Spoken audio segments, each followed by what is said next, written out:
সিলভারের দাম এখন আকাশ ছোঁয়া, কিন্তু কেন? একটু গভীরে ভাবা যাক।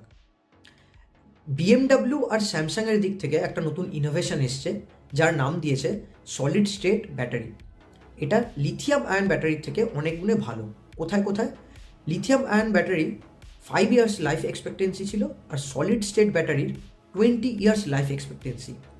লিথিয়াম আয়ন ব্যাটারি মানে টাইম অনেক লাগতো চার্জ হতে, আর সেই জায়গায় কিলোমিটারও খুব কম মানে রেঞ্জ দিত। সেই জায়গায় সলিড স্টেট ব্যাটারি চার্জ হতে টাইম লাগবে কম, আর রেঞ্জও অনেক বেশি।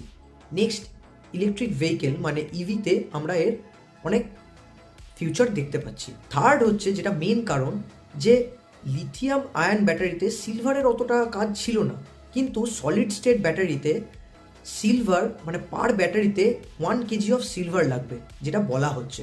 তাহলে হিসাব করে দেখা গেছে যে ওয়ার্ল্ডের যা সিলভার প্রোডাকশন হয়, সেটা এই সলিড স্টেট ব্যাটারি কনজিউম করে নেবে। এই কারণে কি দাম বাড়ছে? আপনাদের কি মতামত জানান তাহলে কমেন্টে। আর আমাকে ফলো করতে ভুলবেন না এরকম টাইপের আপডেট পেতে বা ভিডিও পেতে।